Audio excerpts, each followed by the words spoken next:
You should be good to go now. Yeah. Okay, great. Welcome everyone to this week's AI seminar. Thank you for coming 30 minutes early. And today we have Craig Sherstan giving a talk. So before I introduce Craig, I just want to remind you all that this is being recorded. And so if you don't want to be in the recordings, there's information in the Zoom group chat that Sabina's put in there. And this week there will be a pizza gift card draw from Vaticano Cucina. So if you want to be in the draw, please make sure your Zoom profile has enough info that they can identify you to select the winner. This is what we get when we can't have physical pizza. So today we are welcoming Craig Sherstan to give his doctoral final defense seminar. So Craig's been with us for quite some time at the University of Alberta. He did his master's and his PhD in the department. And over that time, Craig's done a lot of, I'm biased, I'm his supervisor, but did a lot of really spectacular things.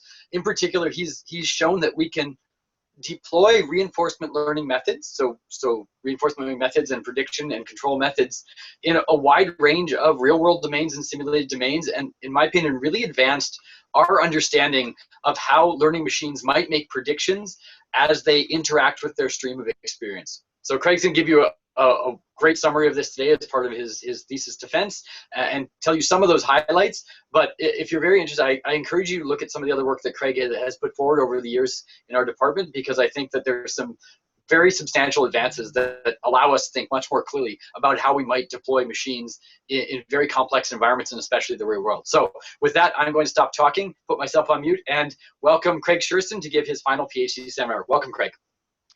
Thanks, Patrick. So let me just share my screen. All right, so you should be seeing my display. Can somebody confirm that you're seeing my presentation? I can see it. Great, thank you very much. Okay, so this is, as Patrick said, this is my defense talk for my PhD, and the title of which is Representation and General Value Functions. So I want to start by giving you a background, a motivation for the work that I've been doing. There are two things that I mainly care about. One is human augmentation, this idea of enhancing human capabilities, either cognitively or physically. And the other is robots. And I want robots that are more like what we see in science fiction. I want robots that can help us around the house, preparing meals, doing the dishes, helping with the laundry. And I want robots that can autonomously construct houses or assemble spacecraft in orbit. And I think to get to these ends, what we're going to need is agents capable of continual learning. And by that, I mean agents which continually interact with their environment and construct and improve upon their representation and their skills within that environment. But specifically, I've looked at a predictive framework known as general value functions. And we're going to talk more about that and how it fits into continual learning today. So quick outline of the talk. I'm going to start by giving you a background in reinforcement learning and general value functions. And then we're just going to look at three of the core projects from my dissertation. I'm going to give you a high-level overview of those. And if you're interested more in the details, you can go look at the corresponding papers, of course. And finally, we're going to conclude by looking back on those projects and at GVFs in particular, and trying to tie them together to understand how they relate to continual learning. So reinforcement learning is this problem setting in which we have an agent that interacts with its environment. The agent at some time t receives an observation about the underlying state of the world S of t. And based on that information, it chooses an action here, which we'll call A of t, from its policy. And we're going to denote policy with the character pi. So it takes the action, the environment changes, and as a result, we transition to a new state. The agent gets a new observation, but the agent also gets this really special signal called reward. And reward says how good it was that the agent took that action and transitioned to this new state. Now, in reinforcement learning, the goal is to have the agent learn this policy pi, which maximizes the sum of future rewards, which we call the return, and we'll denote that with G. In practice, it's really hard to learn against that undiscounted reward, or return, I should say.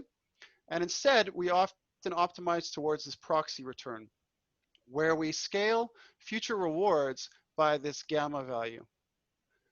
Gamma ranges from 0 to 1.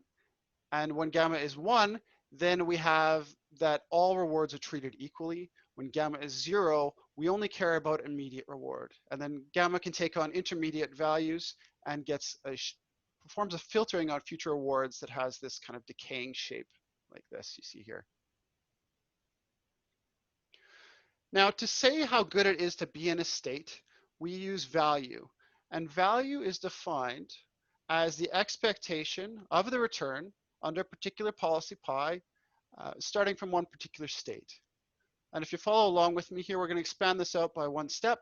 So now we've just expanded out the return by one step. So we get the reward plus the discounted next time steps return. We can apply the law of total expectation on this inner term, and we end up with the value function. And I'm just showing you this because this is going to come up several times in this talk, this form. So I just want you to see it to recognize what it is here. Now let's turn to look at general value functions. General value functions were introduced by Sutton et al. In 2011 in their work on the Horde paper, as it's called. And general value functions make two generalizations to the value function semantics. The first is that we can talk about predicting any signal available to the agent, not just the reward. So we're going to replace R with C, and we're going to call that the cumulant now. The second generalization is that instead of just sticking with a scalar value for gamma, we are going to have now a function, a gamma be a function of the transitions. However, for the rest of this talk, we're going to focus on the fixed scalar term. And just so you guys know, I can see when you're drawing on the screen.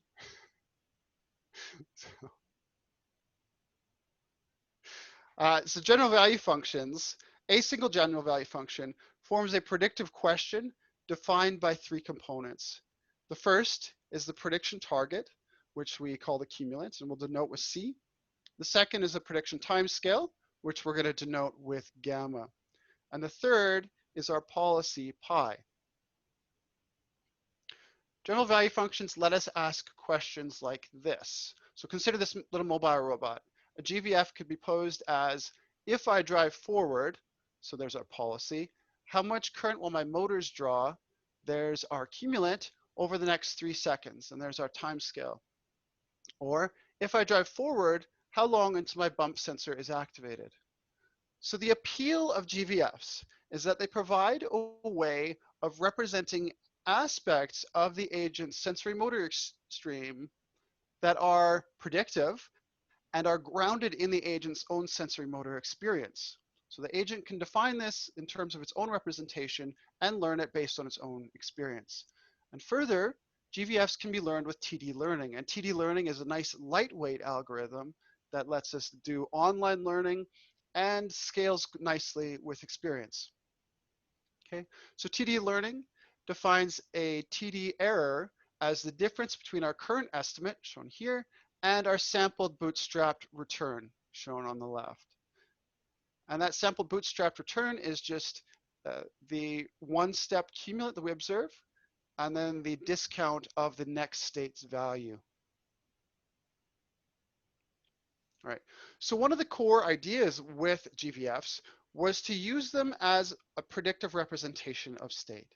The idea here is then that you would have some feature vector, and the items in that feature vector are each a GVF prediction. This would then be used as input to our policy and value function approximators.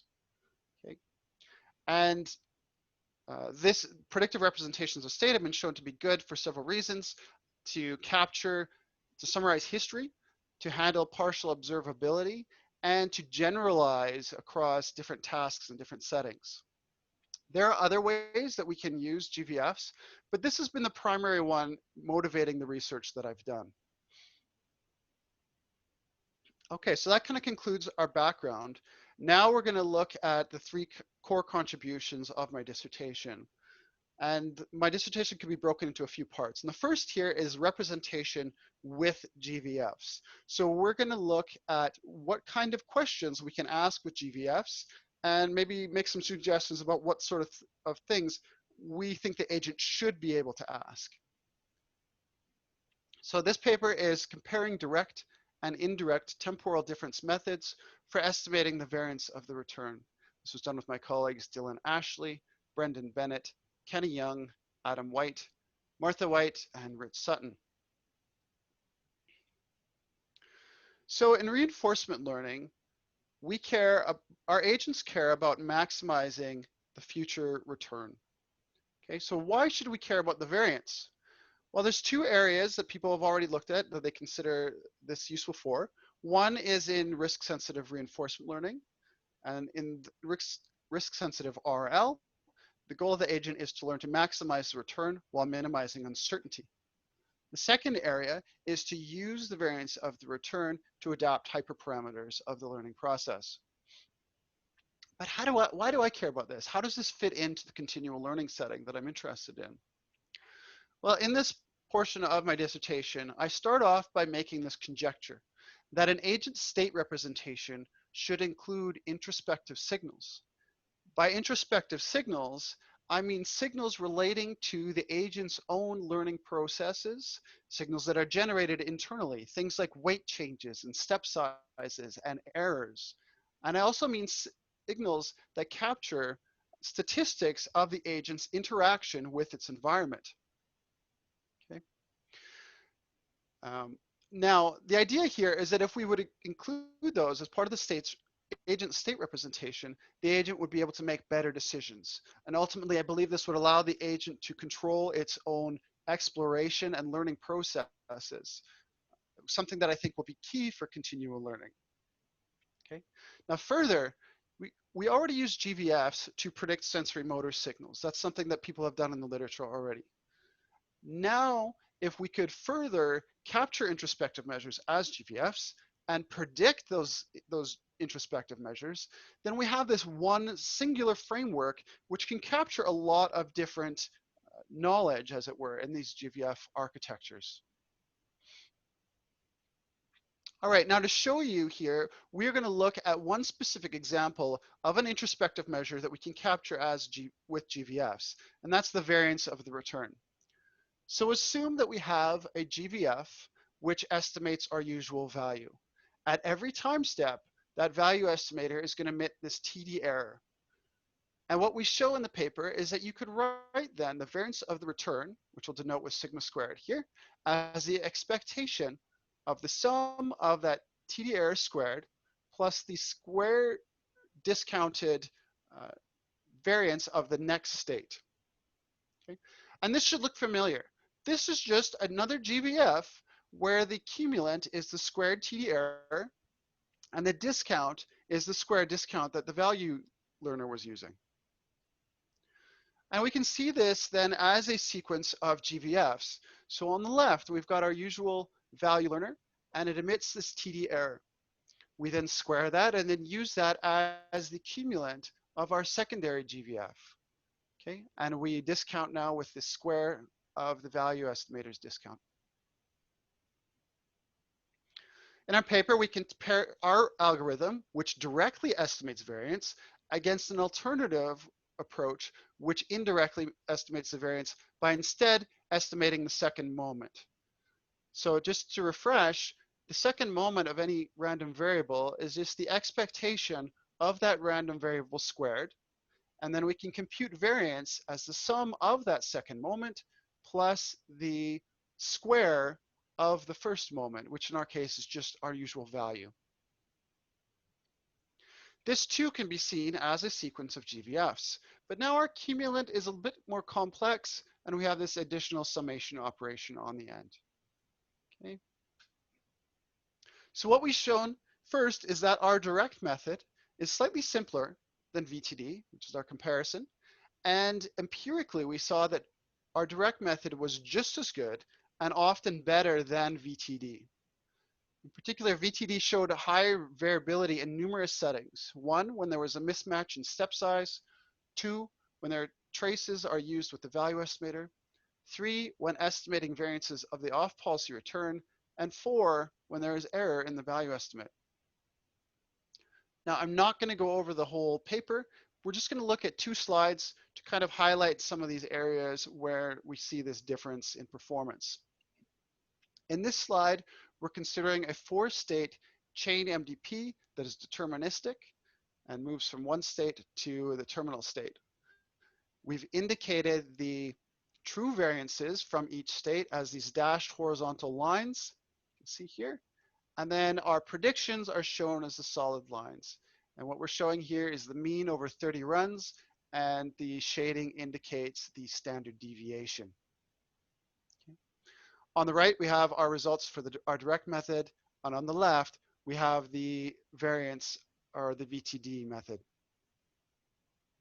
And just to answer the questions from Sina, yes, is that not, no, it's actually, it should be the summation of those 2 things, not the difference.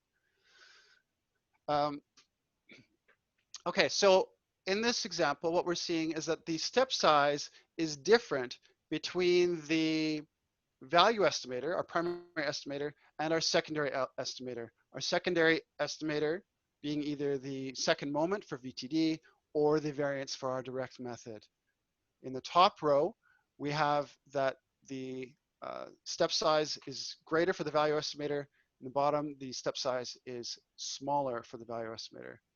And we see that VTD shows much higher variability in its estimates. And we also see this a lot more undershoot and overshoot in the early stages of learning.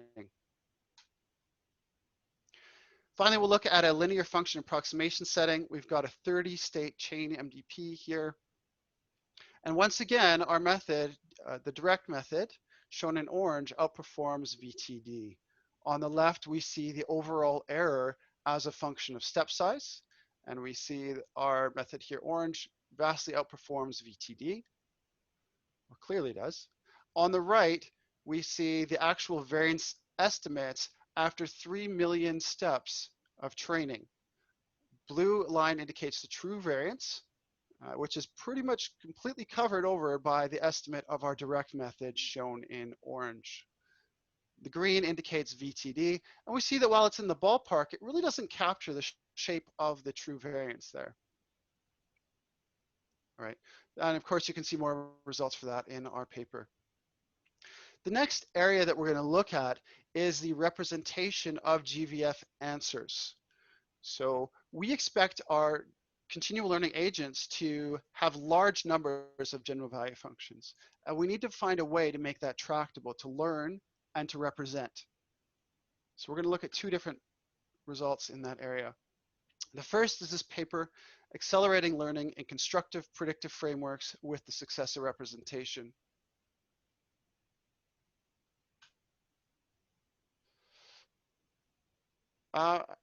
Yeah, actually, yes, Sina is right. I was just thinking about it in the back of my mind too. It should be the difference. Sorry about that. It doesn't change the results. It just changes that one slide. So the variance is the second moment minus the value squared. Okay, so we expect that our agent will have this constructive approach to building out its GVF representation. Over time, it will identify new GVFs and add new prediction targets. And what we show in this paper is that the successor representation does speed up learning of incrementally added GVFs when we represent our GVFs with the successor representation, I should say.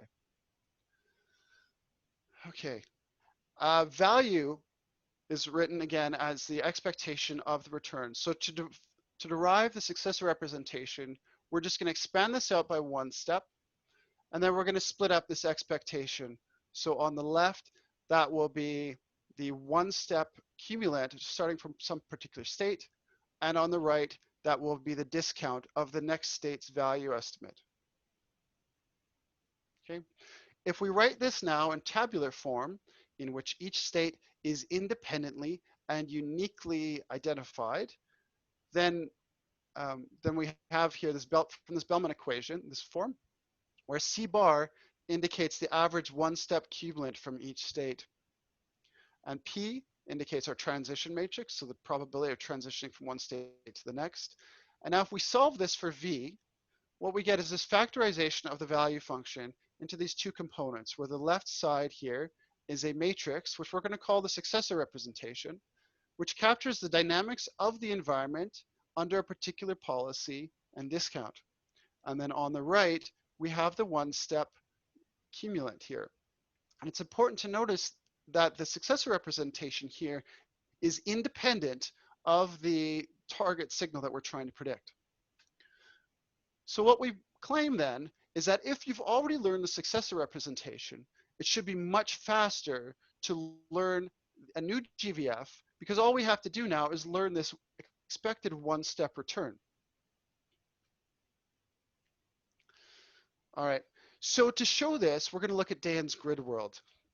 Dan introduced the successor representation in '93 and used a grid world similar to this one. So the agent starts in cell S, and it moves until it reaches cell G, at which point an episode will terminate. Walls are indicated by blue.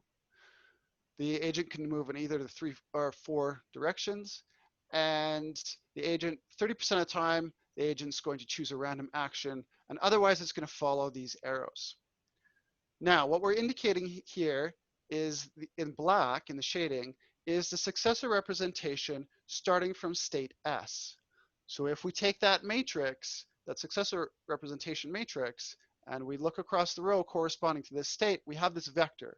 And that vector essentially says, for each state in our environment, how many times do we expect to visit it in the future? And we've indicated that by using this black shading here. And based on the policy that we have, we see that we expect to visit, basically follow this one path all the way to the end, but we're seeing a large bit of graying around the edges here due to the stochasticity of our policy.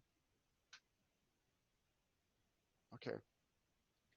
Now, to demonstrate our claim, what we did is to generate 50 random signals in 2D and project that over the grid. Then we initialize all of our predictors to 0 at the beginning of each experiment. Each experiment is going to consist of 2,500 episodes, and at every 50 episodes, we're going to add in a new signal. Okay. And what I'm showing you here on the right is going to be averaged over 30 runs, and I'm showing 95% confidence intervals, but they're so small they just don't show up in these plots. And what we've done is for each experimental run, we've randomly added in the different signals in different order here. So on the right, we're looking at the overall error as a function of step size. Our solid predictions are indicated by, the solid predictions indicate our SR-based predictions, and the dashed lines indicate the direct predictions, which would be the normal approach to take here. And what we see is at long time scales, when gamma is 1, we see a big difference here in the overall error between the two, with the SR-based predictions showing much lower error. As gamma goes to 0, these things end up doing the same thing, where they're just now predicting the one-step return, and we don't see a difference in that setting. Okay, so now how does this work over time? Because that's really what we're going to be interested in our continual learning agents. This red line here indicates the error in our SR itself, and then the green indicates the error in our SR-based predictions. The blue indicates the error in our direct predictions. And what we see is at the beginning, our SR-based predictions pay a penalty for the error in the SR itself. But at some point here, right around 300, when we add in a new prediction targets, new cumulants, the direct method sees higher spikes in error and takes longer for it to settle back down and reduce that error overall. Okay, so today I've shown you the results in a tabular grid world. We also have results in the linear function approximation setting on a robot arm in the paper.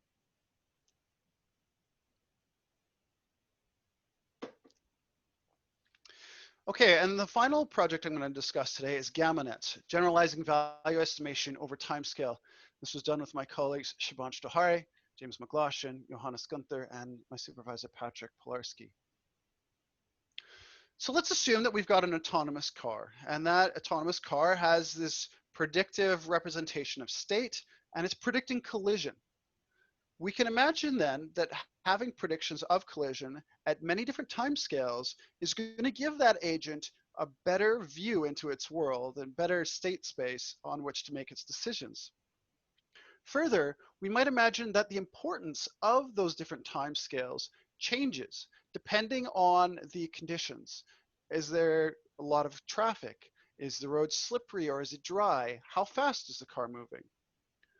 So what are we supposed to do though as the designers? Because we might not know ahead of time what prediction timescales are going to be relevant to the agent. So the approach we took in this paper was to say, let's take a single estimator, single function approximator, and ask it to be able to make predictions for any timescale that we specify. To do that, we're going to return to our value function definition yet again. And we're going to rewrite this now explicitly as a function of gamma. Okay, so we haven't changed anything in this definition. We've just made it explicitly clear this gamma k is something we might change here. To do this, to actually make value functions that are a function of gamma, we're going to provide gamma as one of the inputs to our network. And this was inspired by ideas from Shaw et al. On universal value function approximators. Now, TD learning, let's rewrite our TD error now explicitly with our new value function. Okay. So we haven't changed anything again. We've just made it explicit that we're using this value function estimator. And what you'll notice is that for any value of gamma k that we choose, we can now compute this TD error. And so what we're going to do is for each time step, we're going to train on many different time scales. So here's a pictorial version of our algorithm. We've got our function approximator here, which takes as its input some state information, but it also is going to take in these time scales. And these time scales are going to come from this training set, which we've denoted with capital gamma. And on each time step, we're going to choose a new training set of time scales. Once we have that, then for each time scale, we're going to compute our value estimates. We're going to compute our TD errors, our corresponding gradients, aggregate those, and apply those to update the weights of our network. Okay. So this paper focuses on doing analysis and demonstrating this in the deep learning setting on Atari games. However, for today's talk, we're just going to focus on a simpler setting. We're going to look at this square wave here. So we've got these blue lines indicating our square wave.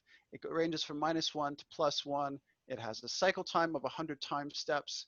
And what we're going to do then is as input to our network, we're going to use the index into that cycle. So that's going to be 0 to 99. And then we've scaled that or normalized that. And then we're going to also present the time scale of interest to the network. So with those two inputs, we're going to tile code those. And that's just a method of discretization. On top of that, we're going to apply linear function approximation to make our predictions. And what we're showing here is the dashed lines indicate the true return at different time scales, ranging from 100 time steps here, shown in blue, all the way down to 1 time step, shown here in orange. And then the solid lines that fill these in are our predictions. And we see we've done a fairly good job after 50,000 steps of training of being able to predict this with this linear function approximator. So I introduced this term to you, tau, in the last slide, and we haven't talked about that yet. Tau is defined as the expected number of steps until termination. And when we say that a GVF makes predictions at 10 time steps or something like that, it is tau that we're referring to. We're saying tau is equal to 10 in that case. And tau and gamma are defined by this relationship shown here on the right. Okay, and we can see this plotted. And what you'll notice is that as we get into these longer gammas, this is a nonlinear relationship here. And this is going to affect how we train our network and a few choices we make in the network.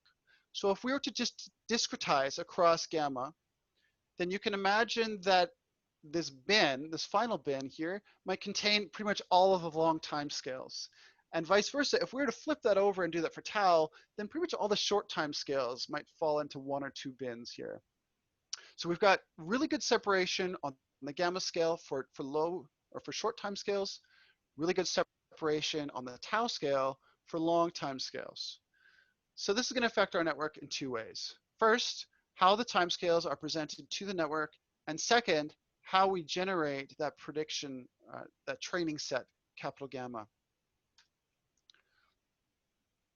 Okay, so before I get into explaining the different graphs, or I should say showing you the different analyses, we're going to just explain what you're seeing in these graphs, because we're going to see a few of these here. On the left, we've shown the error of these predictions as a function of the prediction timescale that we're interested in. Okay, for each timescale, what we've done is we've normalized across the series such that the worst performer has a value of 1. So higher is worse here, and lower is better. So these are all taken relative to one another. On the right, what we've done is to take the mean over all of these different probe timescales and compute the mean squared error, and the mean variance over those for each of those series. Okay. So the first thing we're going to consider is how we present timescale to our network. If we were to present timescale in the gamma, we have better performance at low timescales, or short timescales. And as we move to longer timescales, the error in the gamma gets worse. And when we present it as tau as the input to our network, then we get better performance. Now, we already know this relationship between gamma and tau. We saw that in the previous slide. So what we're going to do now is we're going to, for every gamma that we train on, we're going to also compute tau and add that in as one of the inputs. Okay, and when we do that, we get the best performance overall here, shown in the black line. The next thing we're going to look at is how we choose the gammas that we train. So what we found is that in order to get good performance,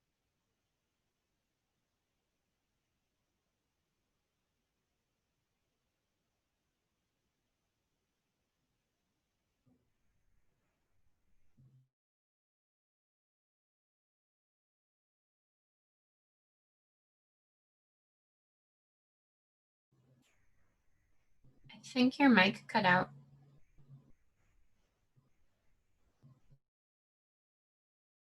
Mike's still there.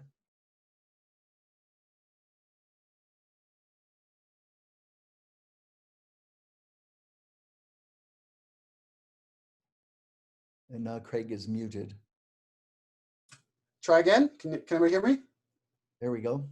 Great. Okay. Yeah, my headset did die. Sorry about that. So much for charging it up overnight.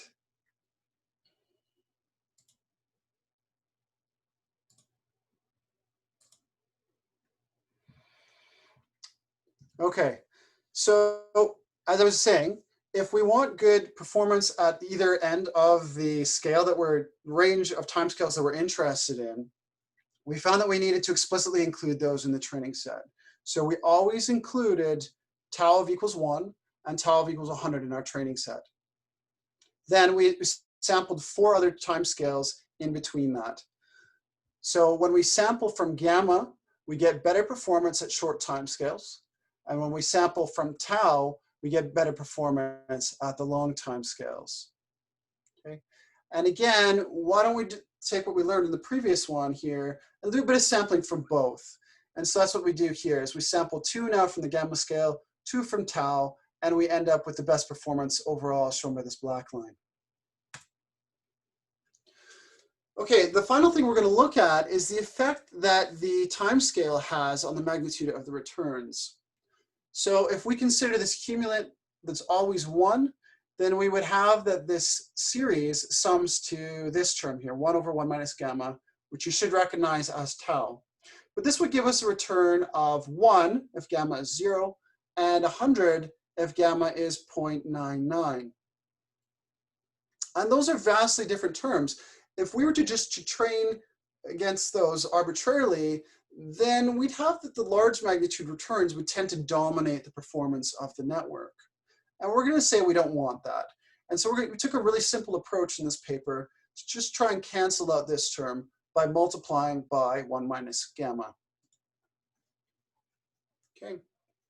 Now, there are more rigorous approaches you could take, such as the pop art algorithm by Van Hasselt, but our approach is just this simple one here. So we've learned an alternative value function, f, which is the value of the discounted cumulant, or not the discounted, sorry, the scaled cumulant.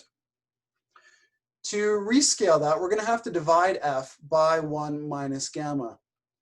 Now, if we work through the equations, what we get is that we get an alternative TD error, which is just the original TD error, which would be written in terms of v, scaled. Okay.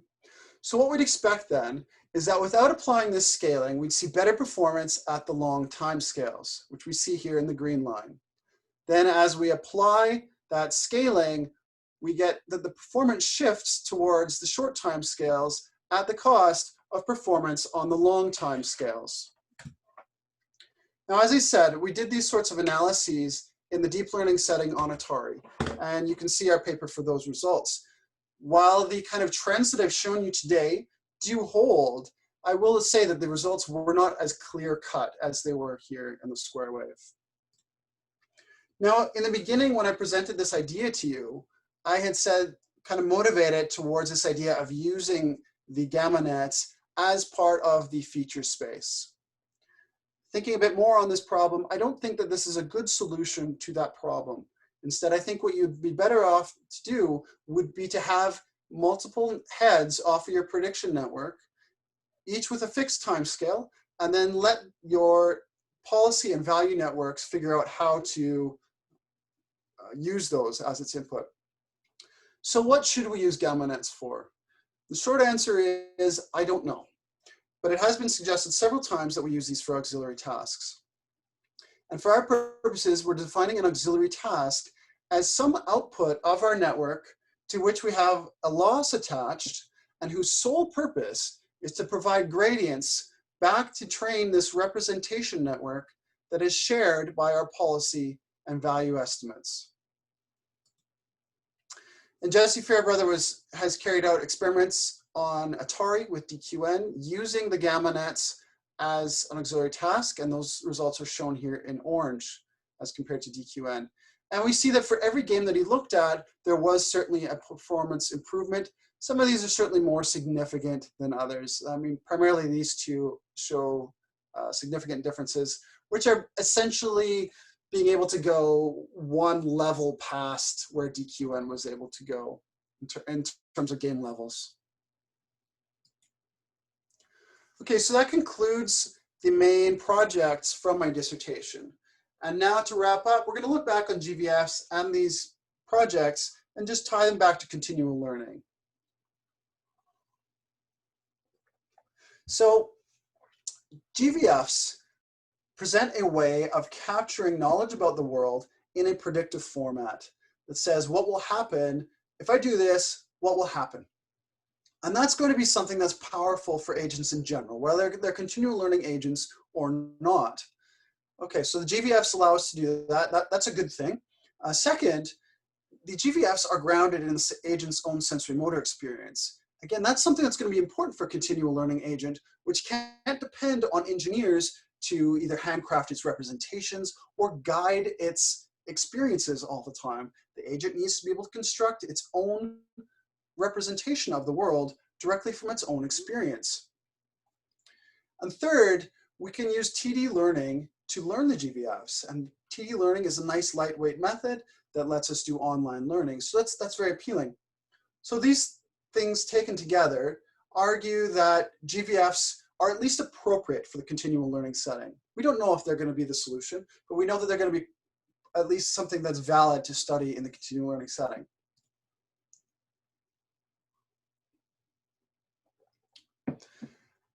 A continual learning agent, unlike many of the agents that we train and evaluate, is going to have to be able to deal with many different goals, many different tasks, environments, and these things are going to happen over time.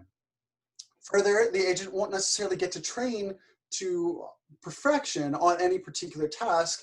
Instead, it might only get one chance at any particular task. And so the agent needs to be able to really bring forward what it's learned in the past and understand how to apply that in new situations. And I think that such agents, in order to do this, are going to be able to need to control their own exploration, their own learning, their own knowledge construction, sub-goal creation, and maybe even their own priorities. To enable that, I believe that agents need introspective measures. They need agents or signals, sorry, which capture their own aspects of their own learning processes and their interaction with their environment. Okay, and so now what we've posed is, already we've seen other works, not that I presented today, but generally in the literature, that show prediction of sensory motor signals. These are kind of the first line of data coming into the agent. If we can also predict or capture introspective measures using GVFs, such as we did with the variance of the return, then that's appealing. And then if we can use GVFs to predict these introspective measures, then we have that one single framework that is capable of capturing a wide variety of knowledge. And that's going to be important for our agent. So given this, do I mean that every time our agent would add a new GVF, that it should also add a GVF to estimate the variance of the return? The answer is no. What we want is the agent to be able to construct its own representation of its world and decide what things are useful to know and to learn. But what this variance of the return work showed was that it was fairly easy for us to capture the variance of the return, one introspective measure, as a GVF. We just needed the squared TD error, a signal which is already part of the agent, but is normally ignored in terms of state representation. Okay. Further, continual learning agents are going to need to learn a large numbers of GVFs to represent lots of different things. And to do that, they're going to need to be able to learn them tractably and represent them tractably. In order to do that, I think our agents need both hierarchy and compositionality. And by hierarchy, I mean the idea of being able to represent increasingly complex and abstract representations and skills by using simpler ones. And by compositionality, I mean the idea of taking two or more separate things and putting them together to accomplish a new task or to represent a new piece of information. By using the successor representation to represent the GVFs, we've demonstrated one approach to compositionality that allowed us to learn incrementally added GVF targets faster. The final project I presented on generalizing value estimation over time scale showed, while not compositional in the same way as a successor representation, showed a way that we can get our single network to answer questions for which it may not have explicitly trained. We could potentially make this more powerful if we could figure out how to extend this to the setting where we have transition dependent discounting instead of the fixed discounting. Okay. And finally, I think this is a really powerful technique, this idea of capturing question parameters and allowing the network to generalize across those question parameters. And I think that's going to be a really powerful technique for use in continual learning agents in general. Okay, so now to conclude, I'll briefly summarize the contributions of my dissertation for the sake of my examining committee. So my dissertation has focused on representation and general value functions, and we can break that into three parts. The first was on representation with GVFs. Okay. And in that section, the first chapter I presented made this conjecture that we should have introspective signals be part of the agent's state representation. Further, that we should predict introspective signals and that we might be able to capture some of these using GVFs. Then in the second chapter, we did a number of empirical evaluations looking at the behavior of various introspective measures and arguing for ways that those introspective measures might be used to improve an agent's representation and its behaviors. The third chapter looked at estimating the variance of the return with GVFs, as we've already talked about here today. And we showed that our method outperformed a comparable one, VTD. The second part of my dissertation was on representation of GVF answers, so of the estimates. And in there, we looked at two projects. The first was on accelerating GVF learning using the successor representation. And the second was on using the gamma nets to generalize value estimation over time scale. The third part of my dissertation looked at using GVFs to drive representation learning by using GVFs as auxiliary tasks. And we saw one of those examples where we used gamma nets as auxiliary tasks and showed improved policy learning when we did that. A second one was that we assumed that we had a GVF-based auxiliary task, and then asked the question, what effect did the timescale of that GVF had on policy learning? And there's reasons to think it might have an effect. Our agents care about long timescale things, long timescale behaviors. Now, in the sparse setting, it might be very rare that we get training signals to go back and use to train the representation portion of our network. If we use these GVF-based auxiliary tasks and they had similar temporal dependencies, we might then expect them to drive the representation network to find a good representation faster.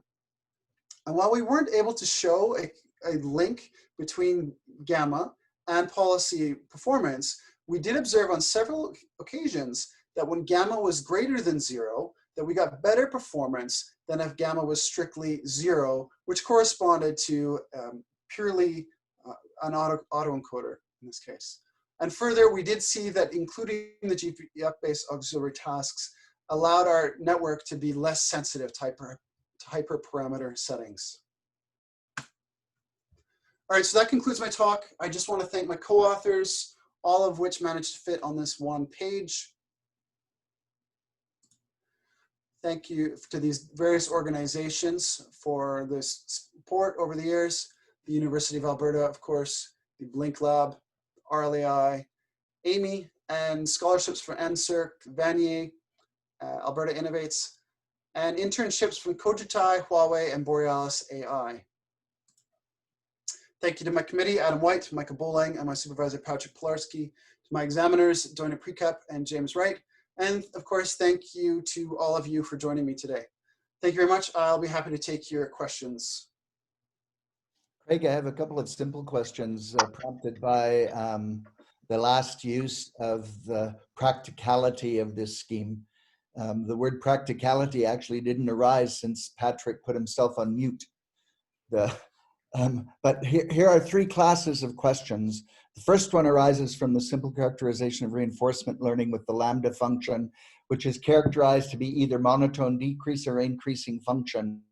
I don't know about the rest of the audience, but I'm always optimistic, and there are formalizations of optimism in belief revision, for example, that is optimistic about my lambda function being at least maybe not monotonic, but anticipating something positive. So who sets lambda determines whether you're optimistic or pessimistic. I don't see how setting that is a reflection of the real world, because what I do in the future might have profound effect on the accumulated rewards and some time frame affecting return.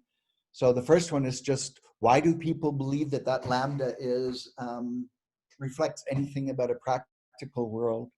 The second one is that my RL colleagues continually remind me, not just from the Horde paper, but from lots of interactions, that general value functions are, in some sense, capable of representing the whole world for a reinforcement learning agent.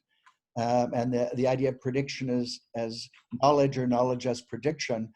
But in fact, they can't predict. They can't say, sorry, there's a tree in front of you. None of the current policies, actions that would move forward in this situation will work, so don't even try them. So that's the second part. The third part is about compositionality and the semantics of general valued functions, is that you can't compose something that contradicts each other because you get nonsense. You may have nonsense to begin with, but that's another issue. How the articulation of value of the general value functions that you've elaborated are measured in terms of invented measures based on variance, and how that changes and what can be represented and captured over time with different parameters, but it doesn't say anything about how to compose them. So those three questions, just briefly, your perspective on that. Who gets to specify gamma? I see gamma used several different places, and I can't directly easily manage who gets to specify which one where. The second one about making predictions that prevent you from taking an action, which is the way another real world works. And the last one is just to admit the importance of compositionality and being able to create hierarchy where the relationship amongst objects is clear enough to be able to declare those relationships.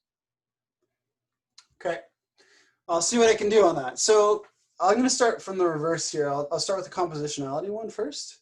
The answer is, for a lot of the things, I don't know, and I'm certainly not positing that that I know an approach by which general value functions can be combined. Certainly what the compositionality that I focused on here was the compositionality that allowed the GVFs themselves to be made. And what we were able to do was to look at how, the successor we could break up the value function into these different terms, which allowed us to compose that. I think of all of the things you did, that's a best avenue to pursue, because it requires you that you refine those definitions with enough clarity to know that they can be composed. So I think that's a very positive direction. Thank you. Okay. And what was your second one was about whether or not GVFs make solid statements. I think that's how I interpret that. Is there a tree in front? Or any statements about the truth conditions in the world, because to have GVFs and a family of them guide how to make policy selection decisions doesn't mean you won't execute policies that are just wrong, that the GVFs should have somehow predicted, I guess. So it's about the claim that they're actually representations of the real world. They're actually representations of the reinforcement learning agents sampling of the real world in a very narrow sense of sampling based only on the definitions of the rewards, estimating the current return. Yeah, so I think on one hand, what you're saying is true, that they're GVFs they make expectations. They're predicting something that is an expectation over future observations, over future actions according to some policy. And that can be problematic when you want to talk about something like planning, for sure, where we can talk about predicting things or suggesting things that we should do that maybe are nonsensical. And that certainly is a problem. And I don't personally know how to address that at this point. But there's another question there, I think, though, that does still having those sorts of predictions about the expectations, for example, we can pose a question with the GVF that says, what's the probability, if I do this, what's the probability I'm going to hit a tree or hit something? Absolutely. We can pose that, and that's going to be something that is potentially very useful to the agent. You could have one GVF that poses, if I drive straight, what's the probability I'm going to hit a tree? If I turn right, what's the probability I have I'm going to hit a tree? And those two things are things that the agent could clearly choose over, I believe. I think that's good. And I think that your family of GVFs, however they're elaborated, are essentially mechanisms for determining the degree to which you would trust that other kind of world knowledge. Yeah, I agree. But I don't think you can get there without the other kind of world knowledge. Yeah. And the last one is sort of rhetorical, only based on the gamma function that appears so many times in all of the equations, is I'm not sure how to rationalize its estimation. So you estimate it as a monotonically decreasing function, which says we're going to assume that all future rewards diminish in their contribution to return. That's a declaration of a parameter on a functional space, and that's okay. But I hear that immediately after Patrick says something like, these are practical things. I have no idea how picking that function monotonically increasing or decreasing corresponds to the world I live in, that's all. So who gets to pick all of those lambdas?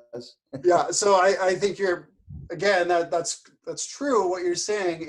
How do we pick that gamma? Yep. that's an open question. I mean, there's certainly been works on using meta reinforcement learning to pick lambdas related to uncertainty, things Yep. like, you know, that sort of thing.